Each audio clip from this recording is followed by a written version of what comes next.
All right, guys, I know it's been a while since I've done this. I'm going to be showing you a trade for today. What I'm doing actually on the exchange, my trade. It's going to be a small trade, right? Because I'm going to be doing a bigger trade later on or after the FOMC.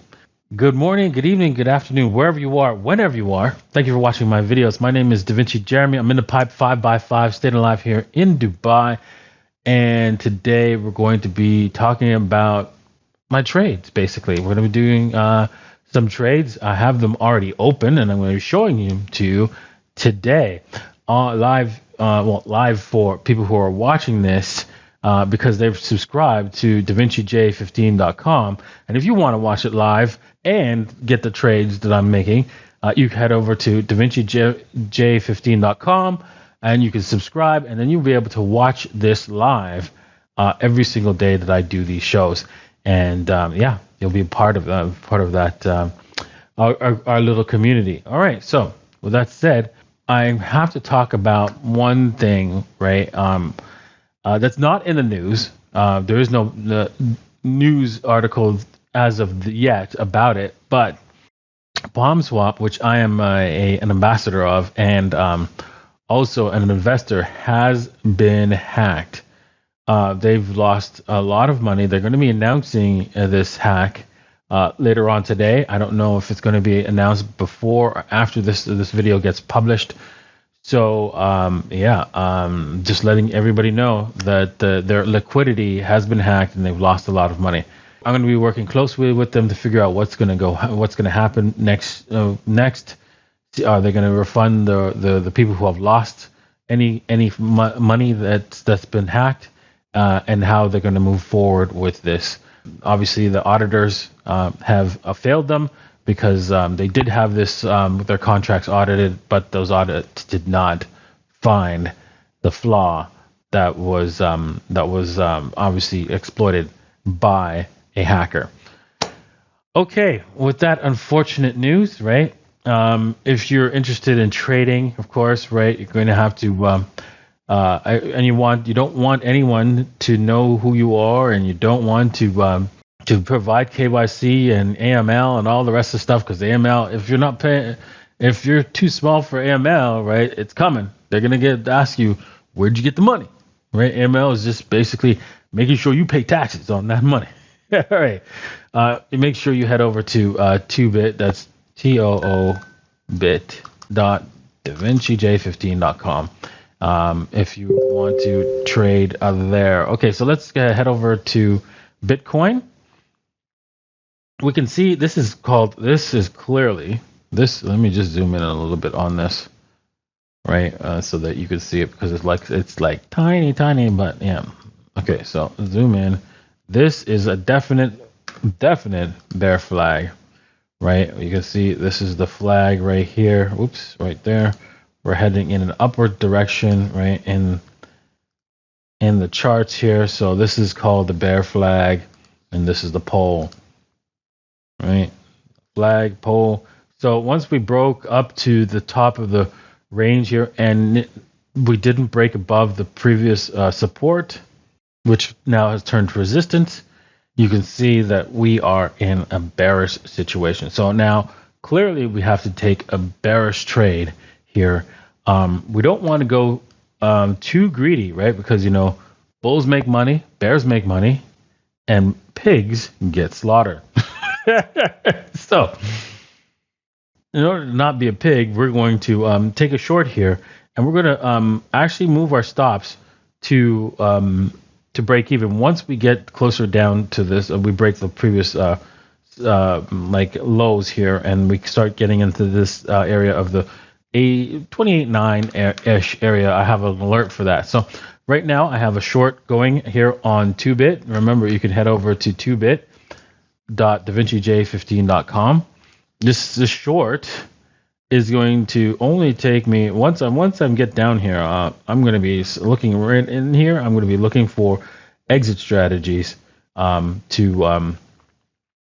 move my stop to break even. But I'm going to look for where I'm going to take the take profits, and we're going to talk about that in my Telegram group. So make sure you head over to DaVinciJ15.com to join my Telegram group. Okay, so with that said, that's my trade for Bitcoin. Let's head over to Ethereum and talk about that trade.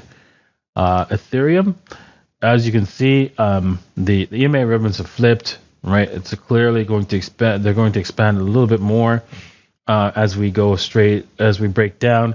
I would not trust that we break again and break through this the 1825.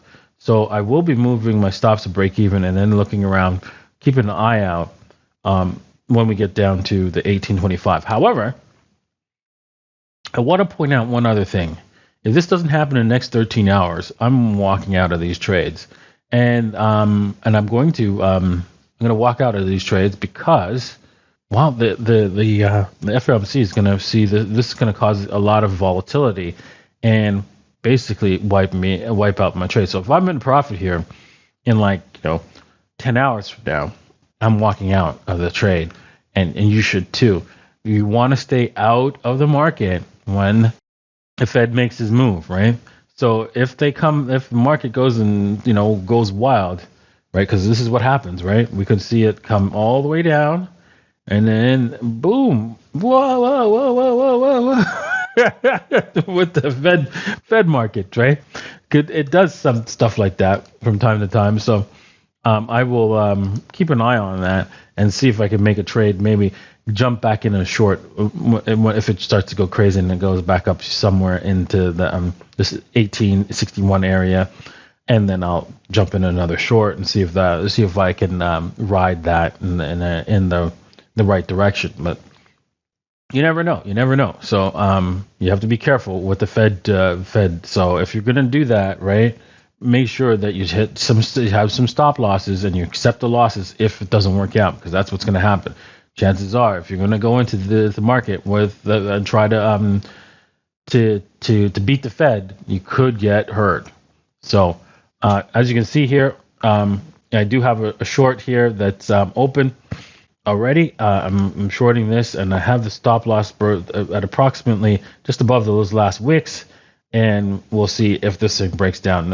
It's pretty much the mirror image of Bitcoin almost, but the bear flag is a little bit shorter, as you can see here. Right, we still have a bear flag, but the pole is not that long, as you can see. You can say that this is the pole right from here to here, but again, it's not that big of a pole. But yes, it's still a bear flag, and that means that odds are we're going to probably break down and do an AB equals CD down to let's just do that. Let's do that quickly. We do have time. Let's just do a shorter AB equals CD. Just to ignore that wick, and we'll count this wick here and copy that. So a possible AB equals CD breaking this down above the 1805 to the 1805-ish area. But again, if we're down here and we're not breaking down heavy already, I'm not before the Fed. I'm not interested in holding it during the Fed announcements at all. So keep that in mind, and so I will exit my trade and then decide whether or not I want to jump back in during the Fed announcement. Alrighty.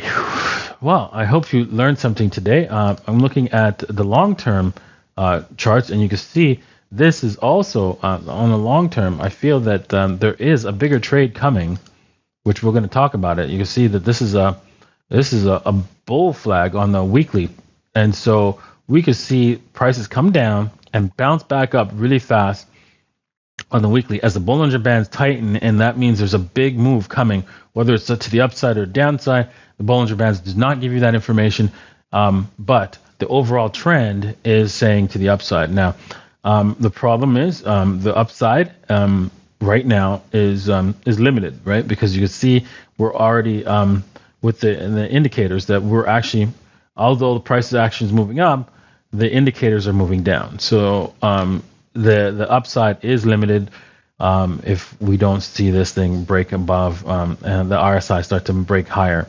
And right now, it's still not not a divergence, although there is a little bit of divergence here.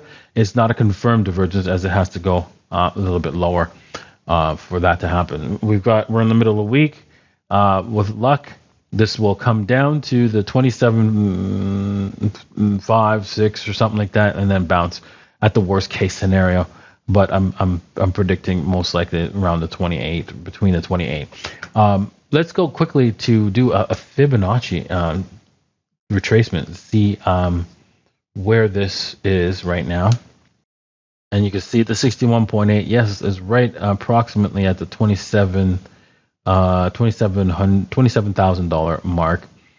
So possibly we can come all the way as low as that and then bounce and continue higher is what I'm looking for. So I'm going to be talking about where I'm going to be placing my trades later on, either later on today or tomorrow.